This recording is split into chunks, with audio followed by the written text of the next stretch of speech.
Welcome to the Boundless Bible. My name is David Shapiro. Hey, I'm Javi Marquez. And I'm Jason Holloway. Welcome back, guys. I'm really excited for today's conversation. I'm going to start off a little bit different. I'm going to start with a story that I'm going to tell you guys.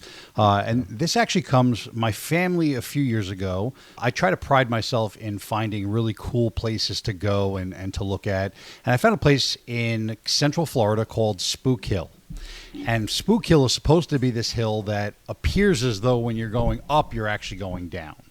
Oh. And I brought my family here, and it was one of the worst things I ever chose. It really didn't. I didn't see what other people were seeing. So what I ended up doing is I didn't want it to be a waste, and I ended up stepping on the gas. So I would go uphill because I thought you were supposed to roll uphill. It was it wasn't really clear. Okay. But coming back, we've talked about that story before, and my son remembers the story by me stepping on the gas and him looking at me going, "Hey, you're stepping on the gas," and me telling him to be quiet. So his younger sister wouldn't know that. She remembers it just being a disaster and me being frustrated. My wife was kind of laughing because usually I'm really good at this stuff. But what I found out is we had 4 very different thoughts of the same exact day. And when you ask everybody about it, they're going to give you 4 completely different stories that all have to do with Spook Hill. They'll all remember that, but they're going to remember it in their way. And what it reminds me of is the 4 Gospels. This brings me to where a lot of people, a lot of skeptics as well, kind of go, hey, why are there 4 Gospels and why are they so different? So I want to kind of open that up as an intro and say, hey, let's talk about this because it's an interesting topic. Yeah, I think it's a great topic. I mean, I think it's really important to tackle it head on because this is something that I'll say honestly, a lot of people don't read the Gospels and they don't know. They don't realize it. They never even understand this. But for those who are digging a hair deeper and they are reading the Bible and they read Matthew, then Mark, then Luke, then John, they realize that it's not the same story. And that causes questions. And then later we'll talk about, I'm sure, that there are some even details that differ. And, again, that can cause some strife for people. So I love that we're having this conversation today because I think it's going to help us to kind of assuage some of those fears or those complications for people. Yeah. I love what you agree. Speaking to you about this, Jason, I love what you say. What is it? The 4, not 5? Yeah. I think we said this before. It's why are there 4 was the question. And I said, because 3 would be too little and 5 would be too much. That's the easy answer, right? It's 3 is not enough. 5 is too much. So 4, perfect number, right on target. Yeah. Yeah.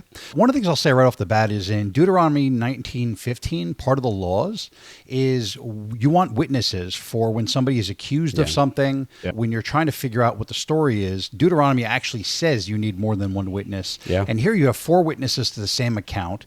And I feel like this is also God going by his own law, his own standard, and saying, listen, I'm going to give you 4 different accounts of the life of Jesus. And I think so right off the bat, we're starting off with something that's necessary, not just hey, why did he? He gave us these because that's part of his law that he's following.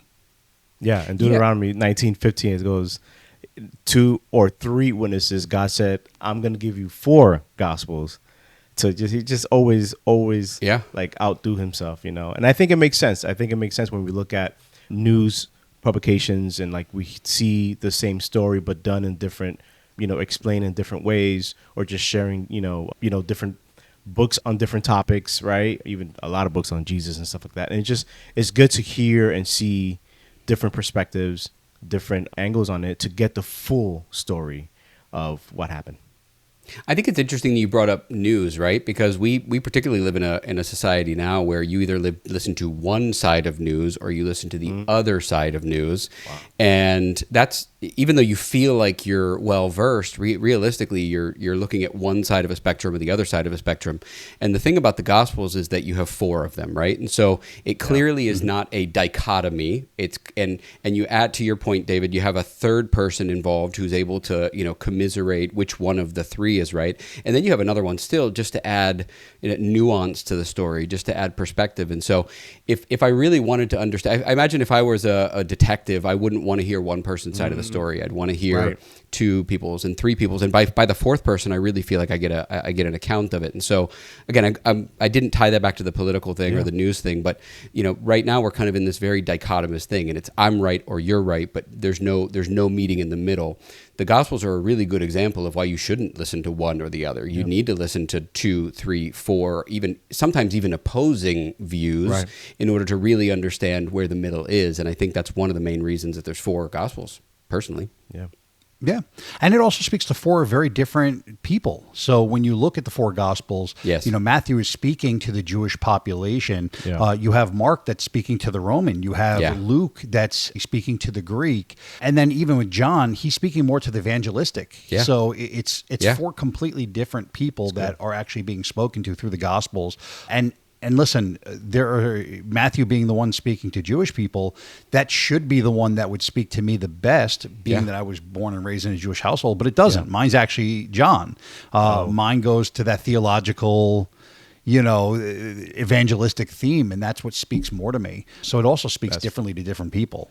Yeah, that's cool. I would say for me, I didn't grow up Jewish, but Matthew is probably one of my favorite ones. Is it? Because it speaks on the whole genealogy is amazing to me. And just kind of like the breakdown of how we got to Jesus and him being, that lineage, right? If I'm saying that right.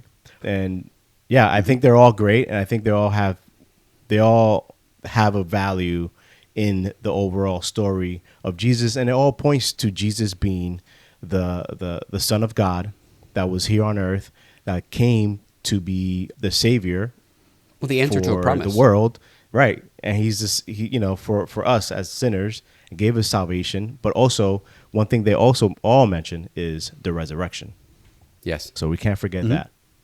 Yeah, I mean, Dave, why don't we talk about how? I mean, I don't think people even know about the 4 audiences they may have been speaking to. Maybe we talk a little bit about that. I mean, you talked about Matthew being to the. Yeah, so this is, he talks about the Old Testament prophecy quite a bit. This is speaking to God's chosen people. It is really focusing on Jesus being the Son of God, the one who came down to suffer. This is a prophecy from Isaiah. So he heavily talks about that the Gospel of Matthew is about how Jesus came down as the Messiah, as the one that the Jewish people have been waiting for. And that's really where his focus is. It's the fulfillment of this Old Testament prophecy. Yeah. When you look at Mark now, he really focuses more on the miracles. He focuses on the action and what's going on. So it's a very specific and a completely different crowd. Not that he doesn't care about Old Testament prophecy, but he's not the person who can speak on it. Right. So he takes a step back and he kind of looks at the action. Well, and if he's speaking, and if he's speaking to the Romans, one of the things he's trying to do is show the importance of this Jesus person, because he can't set it up as prophecy and fulfillment because they didn't have that prophecy for them. So to them, he's trying to explain the divinity. He's trying to express the divinity. He's trying to let them know the speciality of this human and why they should be paying attention to it. Yeah. Luke, who I happen to think is probably your favorite, Jason. He is. Well, the book is, yes. This is the physician. This is the one that focuses a lot on history, also on compassion. He focuses his attention. Now you're looking at the Greek and Gentile world, who really focuses on the philosophy and love, but also kept a really good history. Yeah. And this was the physician Luke. So this is what his gospel did, which is why I knew this would be your favorite, Jason. Well, yeah, I mean, there's a couple reasons it's my favorite. One is that it's probably the most robust in terms of historical value. It's the most robust in terms of historicity. I know I've heard Wes Huff talk about how they use Luke as really a primary source to figure out if, the names of the time, the places of the time. Luke actually begins by him saying something that's a very kind of Greek thought of, I'm interviewing witnesses. I'm taking my due diligence process to make sure that the history I present to you is correct. And I find that very interesting as well. But it's a very robust story. It's the longest one, I believe, and it's the one that gives me the most archaeological trust. It's the one that gives me the most historical trust. Yeah, which is interesting because we look at Matthew and John; these were direct apostles. Yeah. We look at Mark and Luke. Mark was a missionary, and Luke again was a physician. Yeah. He was a historian, but he also had no attachment as far as he was not an apostle. Yeah. He was writing simply the historical accounts Yeah. of it, which sometimes is the greatest way to get history is from somebody outside of it looking in, because you're not getting opinion; you're getting just straight historical facts, which is great. What I love about Luke is, he starts off just. First of all, he's a physician, right? He's a learned man. He's educated, right? A man of science, right? A man of science, and he goes out and he starts off in Luke 1-4. I'll briefly pick out something from there. It goes, "Since I myself have carefully investigated everything from the beginning, I too decided to write an orderly account for you." He's talking to Theophilus.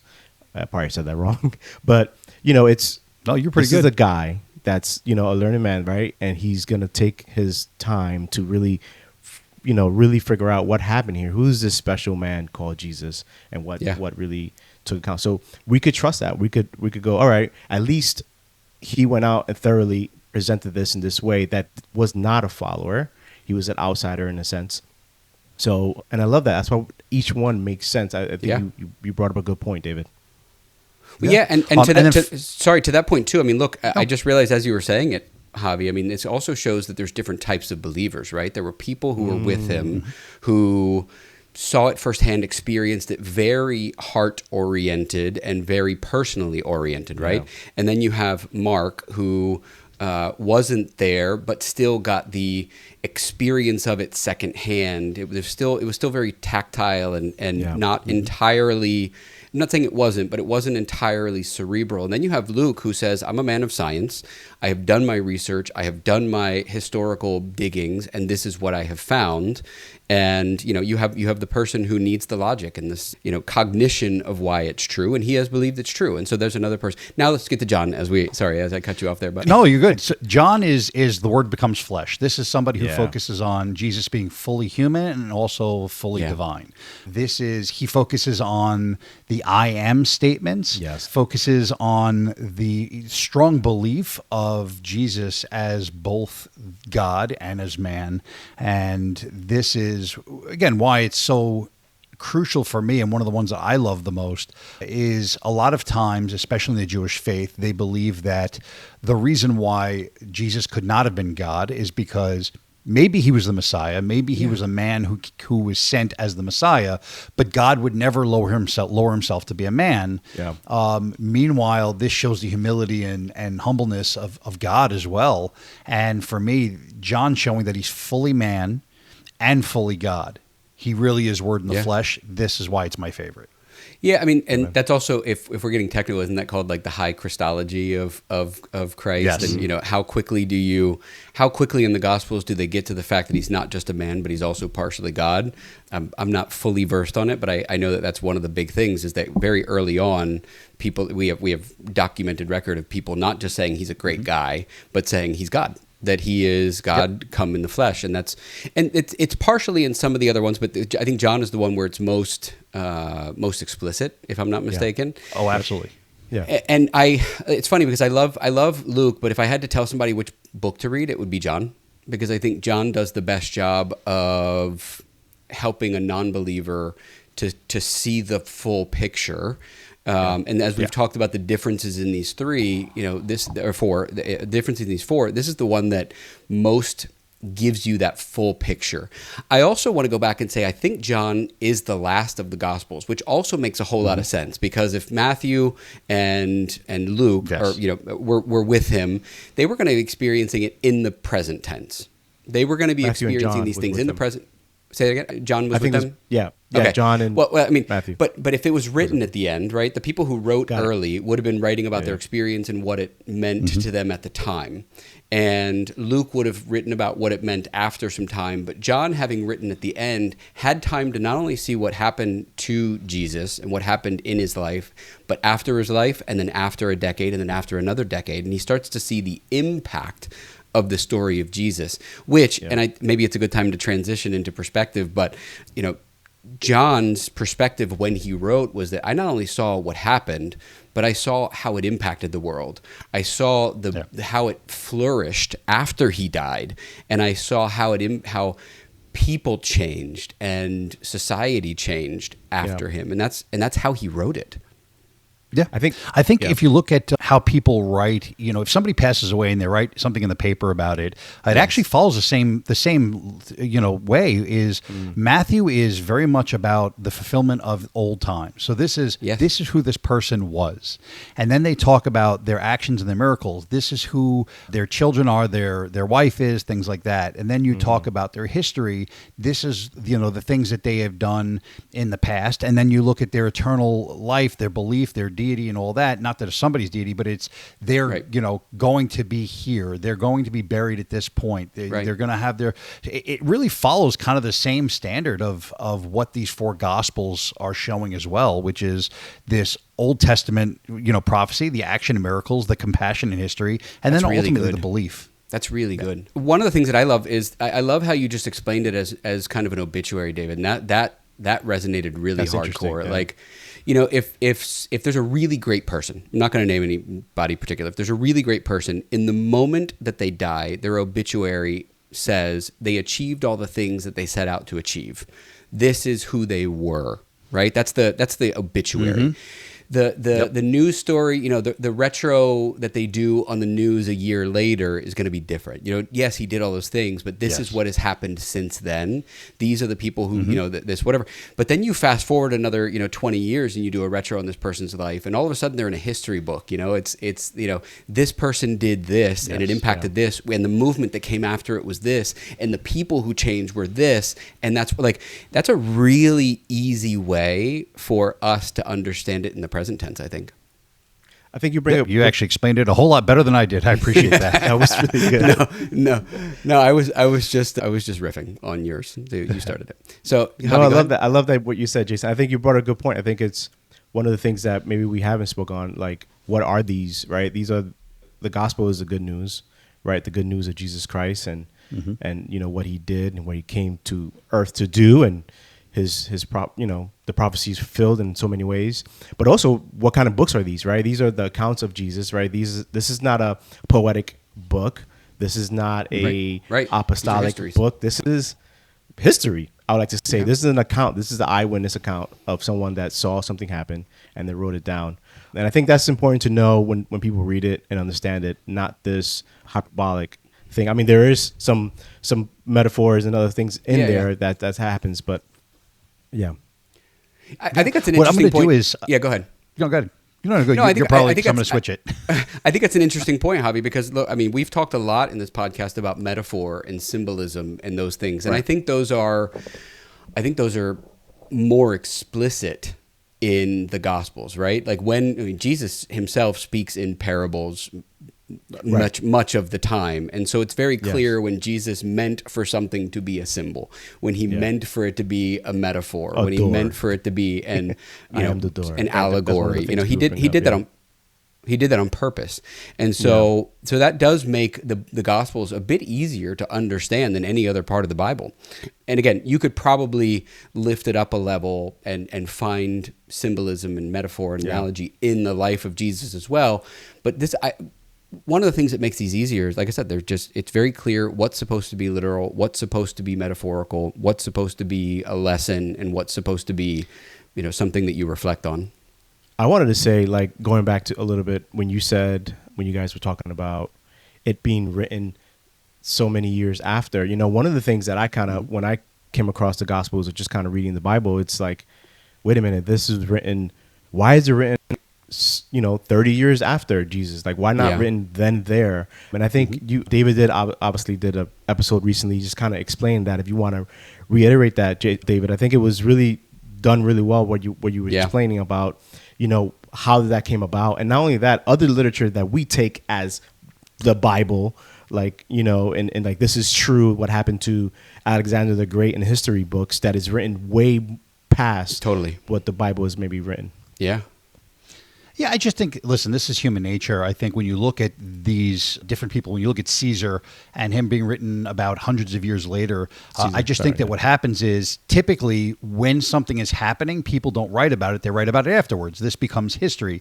Jason just said that when somebody first dies, you go, hey, this is the way they lived and this is how it was. And then a year or two later, then the story comes out, the piece comes out about how that impacted the world. And I think what happens is you have Jesus, who impacted the world greater than any person in the face of this earth ever did. In all history. And at that point, in all history, and at that point, it was written about, and it needed to take effect. So, yes, we look at it and go, we need to read about Jesus. Why didn't somebody write about him at that time? Right. Which, by the way, they definitely could have. Just because we haven't found it yet doesn't mean it doesn't exist. Right. So finding one from 30 years past is an incredibly quick account of it, which makes it true. But it's not to say that we can't find one that's 10 years or 5 years or written during his life. Right. But typically, people are waiting and they're writing about the effect of what this did to the entire world. And that's why when you see 30 years later, you're going, man, this is so much quicker than every other historical figure that has ever lived. It is amazing. And I think people look at that and they try to trip you up and say, oh, it took them so long. I'm going, no, they were writing about it while all the people that would have been there are still alive and could have said, hey, that's not how it happened. Yeah. That's a big And they point. never did. I mean, look, I think Alexander the Great was like 400 years after he was ever written about. I mean, ever lived, right? Literally, like the first writing we found was like 400 years after him, and yet nobody goes, Alexander the Great didn't exist. Not to mention, one of the other things, and I'm not a scholar on this, but it's a statistic I've heard one time, and I think it helped me to put more validity in the scriptures, was that people go, oh yeah, but we don't have many copies of it. No, we have many, many copies of it. I think there's like 5,000 or something scriptural pieces, and you line them on top of each other, and they all align to a very, very large extent. And when you look like Socrates, who we know existed, but yet we say, did he? Socrates was somebody who we don't actually have any actual writings from, but we know he does because of any number of reasons, but yet we have 5,000 from Jesus and we question whether he existed. I think now that we understand that, we know that Jesus existed, right? We know that this is truth that people are claiming, and it's here. I have no doubt. So now it's up to you to take it and go, well, is that true? Let me look further. And when you look further, where are you looking further? You should look at where the people that walk with him is. So you should go to the Bible and go to the actual accounts that present him as a historic figure, and they say certain things, and up to you to really look further. If this is true, now what, right? And I think that's a big thing that people fail to realize, that Jesus is an historic figure, not only in the Bible and present him as that, but outside. There's other writings, and David could probably attest to that there's other writings outside of the Bible that show Jesus as an historic figure through different historians. And we have to, as people, is this true? Look further. If it is true that Jesus did come, what did he say? How should we go about it? How could we take about it? So for me, it's a big thing to look at it that way, and I think the gospel presents it really well. Yeah. I mean, I think Tacitus, Pliny the Younger, Josephus, just to name three of them. Yep. Those are all extra biblical accounts that you can look at. I just want to kind of double back for a second. Yeah. I know we were talking earlier about the obituary that Jason actually explained better than I did, but that was kind of a simple explanation. I want to actually add some symbology and maybe a little bit more deeper of a conversation of the four Gospels. If you look at Ezekiel and you look at Revelation, there are a creature with four heads. Yeah. And if you look at those four heads, they actually relate really, really well to the four Gospels as well. Wow. So if you look at the head of the lion, this would be Matthew. This is the Lion of Judah. This is the king who reigns. If you look at Mark, that's the ox. This is now slain for salvation. This is the suffering servant. Luke would be the man who is full of compassion. This is history man. And then John finally is the eagle, who again, now you're looking at divinity. This is soaring in the heavens. Wow. This is God. That's so when you look at the four creatures, it also relates perfectly to the four Gospels and where each of them come from. I just want to put that out there as well. Just, again, sometimes people think that this is an afterthought. God never does an afterthought. this is something that was planned from the start, and God does a beautiful way of putting that all together. Yeah, and here's an interesting thing that I had not considered about that too. I mean, John wrote Revelation as well, right? Yes. Yeah. And John is one of the 4 gospel writers, but at the time he wrote it, he probably wouldn't have known that there were 4 other gospels. He probably wouldn't have known that these things existed. So he was it wasn't like you can say, well, Revelation was written at the end. I think a lot of people just, especially not knowing the linear times of these things, would say, well, John was written at the end, so clearly they know these other 4 things. But in fact, John wouldn't have known any of those 4 things. There's no way he could have known that when he was writing Revelation and having his own revelation, right? Very true. So, all right, so here we come. We're coming to that point where we're going to name some of these things that seem as though, hey, these are so different in the Gospels that there's something wrong. Not that, hey, there's 4 different accounts, which we've been talking about, but there's something wrong here. Somebody got it wrong, and this shows that it's not true, and they made a mistake, or somebody copied it the wrong way. And if you don't mind, I'll kick it off with the first one, which is a biggie, and it's one that I hear a lot, which is during the crucifixion, the Romans had a practice of putting a placard up stating what the crime was. And they did that here as well. And when you read all 4 Gospels, they are read very differently. The account is very different. And what people say is, this is a placard. This is something written. If you were going to read it, it should read the same thing every time, and it shouldn't be different. But what you don't realize is these are written in different languages. You actually have Greek, Hebrew, and Latin written.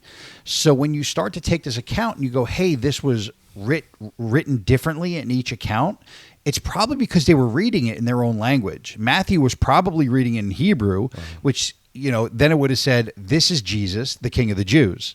If you were reading it in John, Jesus of Nazareth, the King of the Jews.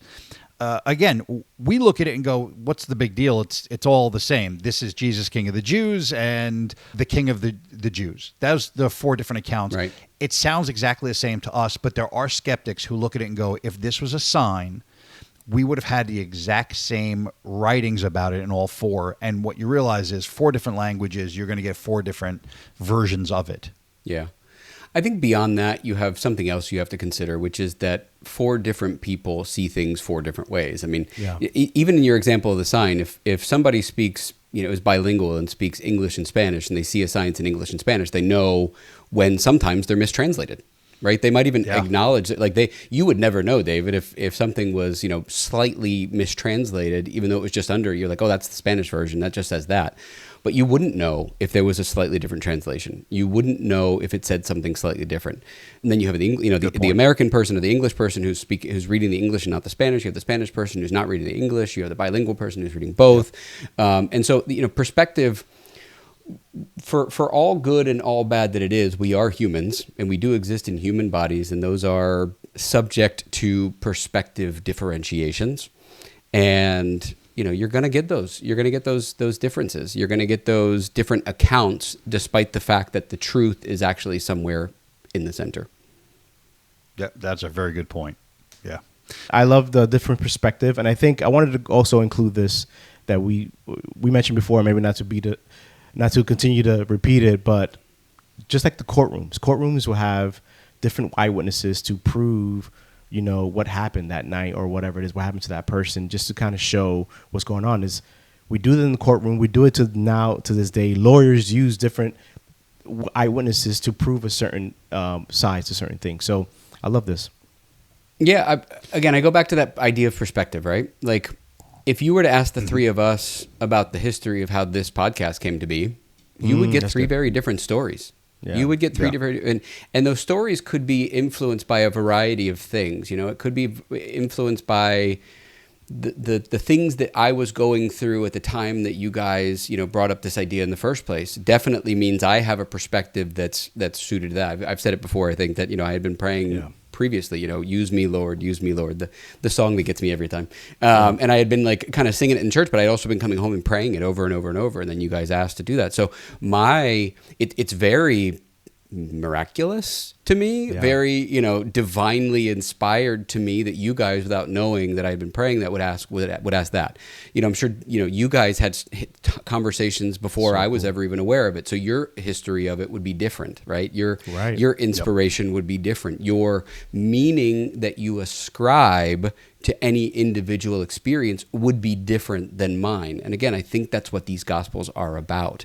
It comes from different people who have from different walks of life, with different experiences of how they came to know Christ, and their testimony is unique to them. And in no case is it wrong. In no case is it wrong. It is unique to them and their experience. And when we look at the Gospels as written by people and not Gospels, that are some perfect union of, a group of corporate, a corporate entity who is all decided on the same details. If you read a textbook, you're going to get something pretty homogenized. But these are written by individuals, and those individuals have perspectives. Yeah. The last one I want to bring up just before we close out, because this is the biggie, and I was hoping one of you was trying to give you a softball I was going to pitch. let you. I know where you're going. I was going to let you hit it because it's a big one. Is there one angel or two when the tomb was empty? And also, who gets there first? Who gets there first? And who gets there first? Yeah. And this is one, I mean, again, I think that, Jason, you definitely hit it home with, listen, different opinions, different people. This one seems to be, and this is one of the biggest ones that people really have a hang up over. And I'm going to make a reference to The Matrix, only because I love the movie, but there's a point at which Keanu Reeves is walking and Lawrence Fishburne is talking to him, and he looks at the woman in red, and Lawrence Fishburne says, were you paying attention or were you looking at the woman in red? Yeah. And it was only because Keanu Reeves' focus went on something completely different than where Lawrence Fishburne's focus was. Yes. And I think that this is that moment where there could very well have been two angels in the tomb. The account was somebody here. You look at Matthew and Mark, they have it as one angel. Yeah. They were focused on the one angel speaking, where you have, Luke and John saying there were two there. They're not saying that there wasn't one just speaking. They're just saying, hey, there were two in the room. Yeah. Where Matthew and Mark are saying, yes, there might have been two in the room, but we're only focusing on the one who's actually doing the speaking. Yeah, exactly. So I think it's a focus thing more than a difference thing. I think so too. I mean, that's what I was saying about perspective, right? Like if I get there and I am so blown away by everything going on, and that I get hyper focused, it's very possible I missed some crazy. You ever seen those videos, by the way? Have you ever seen those videos where it's like count the amount of times that we dribble the basketball? Have you ever seen these? Oh, yes. With the gorilla? This is crazy. I'm going to give it away for anybody who hasn't seen it before, but but there's this thing where they say count the amount of times that these people dribble basketballs, and you're sitting there focused on counting the basketball, and then at the very end it says, "Did you see the gorilla walk by the back?" And you're like, there is no possible way a gorilla walked by the screen and I didn't see it. And then you watch the video back and there was a gorilla in the back. This is a real thing. Yeah. And it sounds ridiculous until you do it. And if you've ever done it, I hope that you remember that feeling in this moment, because it's very easy to miss very basic stuff or very intense stuff when you're hyper focused on something else. And I think that's just one of those examples of it's us humans. Yeah, I love that. I have not seen that video, but I actually know that from. Sorry. No, I actually know there's a training that they do, and I'm sure for FBI and things like that, which is very similar. It's about focus, and you'll have somebody come in the room during a speech, and they will hand them a piece of paper, and they'll walk out, and then after the speech is done, they'll say what color was that person and shirt wearing, and all of that, and it's really cool when the brain does that. It's also very disheartening when the brain does that, because you realize how much we don't control. But again, we have to realize that these were written by people, right? We have to realize that these were written by people, and we also have to trust in God's sovereignty, and that he had all this happen for a reason, and he allowed them to pay attention or something, because there's a message in all of them for somebody. And so But I found that really, I used to struggle a lot with that angel thing too, until that gorilla thing. And then I was like, man, it's very possible. I mean, you can stare right at it and not see it, because it's not where your focus is. Yeah. I think the value of all this is like going back, it's what matters, and even though it's tough, but what matters is Jesus was an historic figure that said certain truths. He made certain truth claims. And if you believe in that, then for him is he came to the world to save us, right? To give us salvation. He died and resurrected and instilled us with the Holy Spirit. And I think that's what matters. And that narrative does not change from the beginning of the Bible to the end of the Bible. And I think that's what, sometimes we could get hung up on these, like, these things. But not to say that our thing and what we're talking about is not warranted. I think it's good for us to discuss this. But, when we really look at it, we have a God that loves us, came to the earth, gave us salvation. And he left us with the Holy Spirit. He's with us. And I think you mentioned that, David, in one of your episodes last week or so. God is with us. The Ark of the Covenant, we might not need it anymore because he is still with us. I mean, his name itself, right? Is it Emmanuel? Or what that means, God with us? Yep. Yeah. Mm-hmm. And I love that. And I think that's the beauty of what we're reading right now in the gospel and the Bible itself. Yeah, I totally agree. I mean, that's the important part, right? We're humans and we look for flaws. And we find these little minor, variations, and we stop paying attention to what is the consistency. The consistency is that he was that he was divine, that he was part God and part man, that he did miracles, that he showed us how to live, and that he died on the cross for our sins and was resurrected. I mean, that's the consistency. And, one other thing, and this might be a little left field, but it's something that I heard one time that really helped me, and it was like the finality that I needed to like get over these little things, was that it's all the same story, and yet imagine if you were to take somebody's story and put every story on a note card and put it up on a wall, right? The story is the story. It doesn't change. I can't tell you the whole story, and I've got a short period of time to do it. So I'm going to pull the note cards that work in order to tell the story I need to tell. So I might pull these 10, 12, 15 note cards and then tell you that story across those. Right. Somebody else might pull another, 6 or 12 from another side and tell those stories. And again, like I said, it's not that it's a different story. It's that it's told from a different perspective. It's told in sometimes even a different order, but it is nonetheless the same story. I love it because John 20 says that. John 20 says, let me explain that right. John 20, 30, 31 says, Jesus performed many other signs in the presence of his disciples, which are not recorded in this book. There are so many other things that maybe he did that we did not know, that we don't know he did, or other miracles, other things that he probably said. It's finite. We're just as finite as much as these books are, the pages in the books, right? So I love that you said that, Jason. I think that's a good point. I'll tell you, just to kind of reiterate, but also my perspective, I'm finishing the steps of authoring my own book. Right. And I can't tell you how many times I've gone back and wanted to change it. And I was thinking about what you said about, some of these apostles and the gospel writers, and think about them going, how many times, if they come back today and go, man, I missed that detail.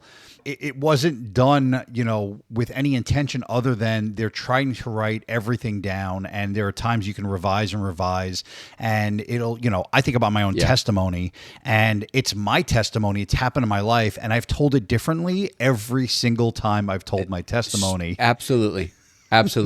Yeah. What a point. Yeah. Guys, this has been enlightening for me, and it continues to be a form of worship for me to look at these gospels and to remind myself of their importance, to remind myself of their truth, and to remind myself of the good news, right? The good news of Jesus, that he has died on the cross and resurrected for our sins so that we can be saved, because we can't do it by ourselves.